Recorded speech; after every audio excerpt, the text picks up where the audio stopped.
Right, everyone. Welcome to Deep Dives with Dogs. Well, today we're gonna talk about the ascension of Catherine the Great to Empress of Russia. Catherine the Great, she rises to power July the 9th, 1762. She'll rule for about 30 some years.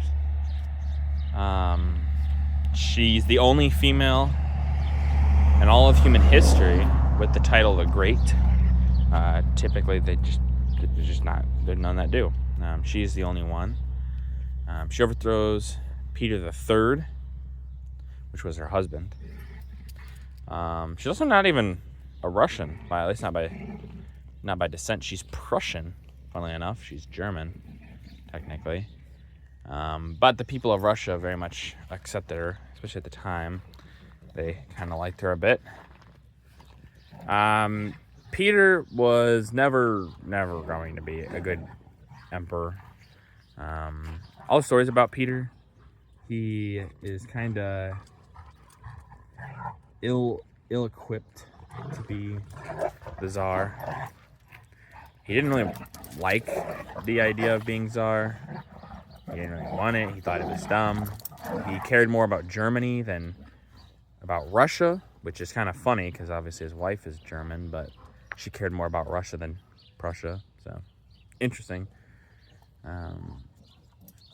This is kind of the time of great change in the world, especially in Europe. You have Prussia rising to prominence itself under Frederick the Great. And then you have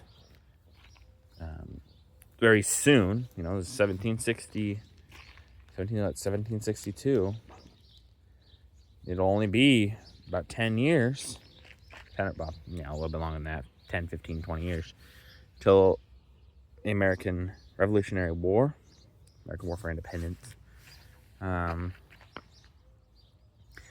Just a time of great upheaval in Europe. And then not even much longer after that, you'll have Napoleon. Now, Catherine won't be alive for that.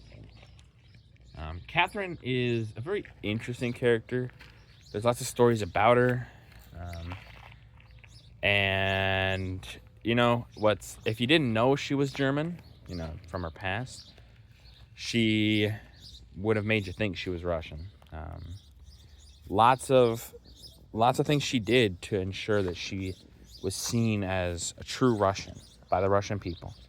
She learned the language, she would do what's in their best interest, and it really goes to show why people were more happy with her being empress, which is not something they really did in Russia, over her husband, Peter, who mysteriously dies. Oh, that's so crazy. No, he didn't. She killed him. She got him killed on purpose. You can't really leave the monarch alive a lot of these times because people will rise up to reinstate them. And people wanted to with Peter. So, some nobles that wanted him in charge for their own benefit. But that's not necessarily the best for Russia. Catherine was probably the best for Russia, at least out of the two. And I'm sure Peter probably understood that. But the problem is he's still ambitious in some regard. He was willing to rise up against her, even though it was for the best of Russia. It's just interesting.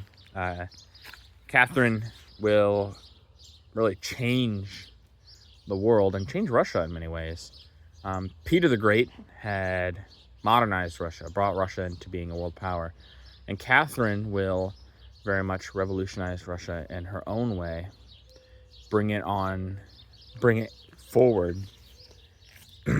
much more powerful than it would have been under Peter, for sure. Peter was ready to sign it over to Prussia. Peter was ready to sign away his entire nation. He would have given it all up. He wanted to be German. He wanted to be all this stuff. But Prussian specifically. But Catherine understood that Russia had to be strong. And Catherine brings Russia into a place where it can be strong. We'll see Russia during the Napoleonic Wars, which, I mean, not long after Catherine dies, it's the Napoleonic Wars. And actually, kind of right as they're starting to happen. And you'll see Alexander rise afterwards, and really, everyone is talking about him, during the Napoleonic Wars. Like, oh, well, Napoleon, if he has to face Alexander, that'll be it. But, I mean, that's not what happens. But it's the army that Napoleon was most scared of, to be fair. It's the largest army in Europe, things like that. And it all has to do, thanks to Catherine. Catherine really bolstered Russia for a place of great prominence. Let's just say she definitely deserves the title, Catherine the Great. But I know.